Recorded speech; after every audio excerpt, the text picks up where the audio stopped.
So I've been trying to incorporate a little more protein in my diet, like I have mentioned in past videos. Due to my age, it is really important that I increase it just a little. So I think that a block of tofu is a really good and easy idea in order for you to increase your protein. You can make a whole bunch of meals with it. And I really like making the tofu scramble because you can use it in so many different ways.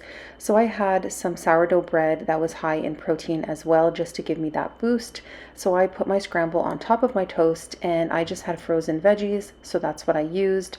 Depending on what I have on hand is what I throw in, just so that leftovers are used up and it's a no waste meal. But this is a really easy way for me to just pump up my protein content for the day because it still is quite a challenge for me.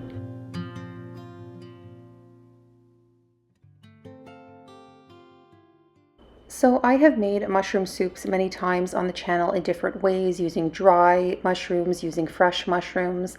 I just wanted to make a really quick and easy version. If you are really, really short on time, say you have no time at all, you get home from work and you need to make a home cooked meal, I thought this is a simple way of getting some extra mushrooms in your diet because they are really immune boosting and we are going into the cold season now. So it's really important to incorporate things like that in your diet. So I'm going to make a really quick and easy mushroom soup. I just have canned mushrooms, really easy. I have bouillon. You can use any type of bouillon you want. And I just added that to a little bit of water in my pan just to, get that down and mixed through. And then I'm adding in some brown rice flour just to thicken it up. And it's a really simple recipe. Like I said, you can pull this together in 30 minutes or less, depending on how quickly you pull it together. Now I'm going to have the complete recipe listed below, so don't stress about measurements. I'm going to have everything detailed for you as usual. So as far as seasonings go, this is what I put into mine, but again, you can add in whatever you feel is best or, take out what you don't really like. I use these staples in a lot of my meals, and then I also incorporated some dill, which is a little bit different for me because I don't usually use dill that often, but I thought it would be really nice in the soup. And then my poultry seasoning. The poultry seasoning that I like is from Target. That stuff is amazing. But I don't really like any other poultry season, to be honest. I have actually felt like I ruined meals using poultry seasoning. So just be careful and make sure you like it because I find that they're very different depending on the brand. But yeah, just put in whatever seasonings you think will work best for your soup and what you like and what you have in the cupboard. Don't go out and buy a million different seasonings. So I like to add my mushrooms to that broth and it is thickened up a little bit because of the flour. And then I just cook that up and saute it for a little bit with the seasonings. And then I go ahead and add some extra water just to loosen everything up. The bottom of your pan is going to have a lot of goodness and a lot of wonderful flavor for your soup. So yeah, you can always check your seasoning later just to make sure that you've added enough, but it's always best to just add a little bit less at first and then customize it later. Now, as far as veggies go, I would say whatever that you need to use up, go for it. If you are on starch solution, then try to get some non-starchy veggies in there, and that way you can bulk up your meal using that. So I had this vegetable mix, that's what I had on hand, so that is what I'm using and throwing in. This is in bulk and it's from Costco, so it's really cost efficient. So I'm throwing in a whole bunch of that just to add some color to my soup and also a lot of nutrition.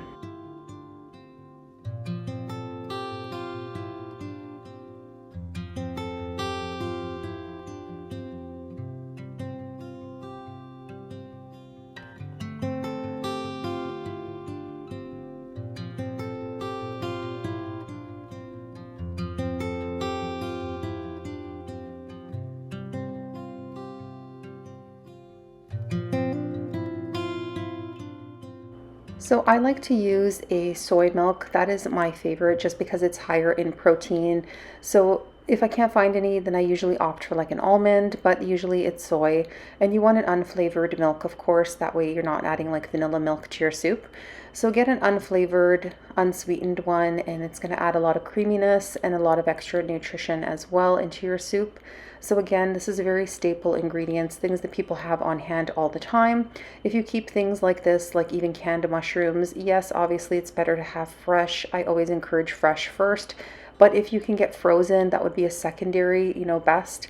And then canned would be my third choice. But when you're in a pinch and when you are trying to save money on your meals, these are really great ideas. If you are one of those people that really struggles and, goes to get fast food all the time, having staple things like this at home are really going to help you cook those homemade meals. You're going to feel satisfied. You're going to really be proud of yourself that you pulled together a healthy meal in no time at all. And you know what? It does take a lot of time to go to the fast food place as well, right?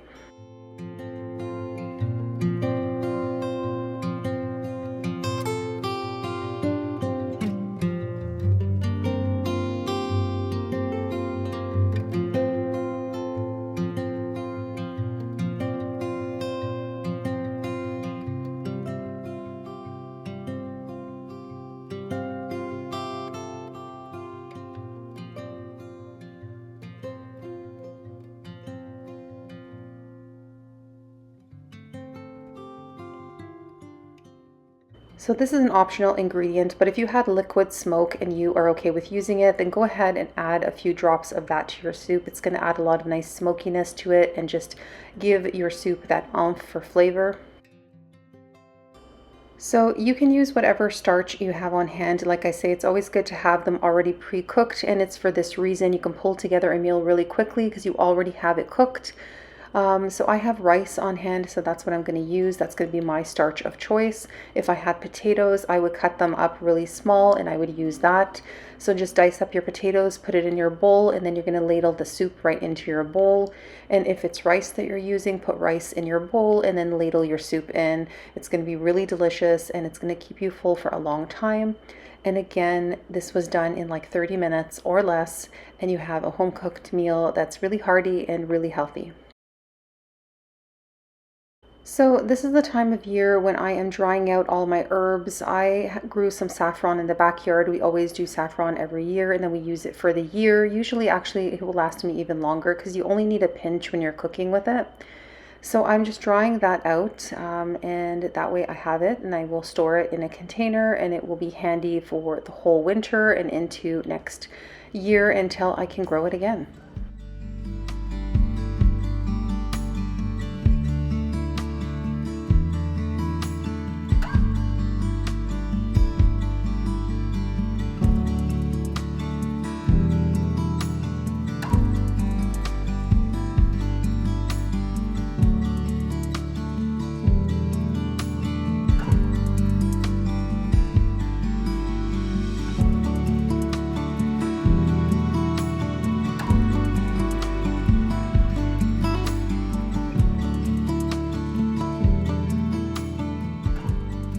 So I've been just drying out the herbs, and this is the oregano. So I've just been cutting a little bit and letting it dry, and then I just put it in a Ziploc for now, and then I'm going to transfer everything to like a little jar or something, but that's when I have more time. The main part is at least drying things out before it's too late, because then I will lose everything for the winter time. So yeah, that's what I've been doing. And it's drying really nicely, just air drying, because I usually use the dehydrator, but that takes a lot of time. It's very big and just takes up a lot of space. So I just do a little bit at a time lately, and it seems to be working perfectly fine. And it's drying out everything really, really nicely.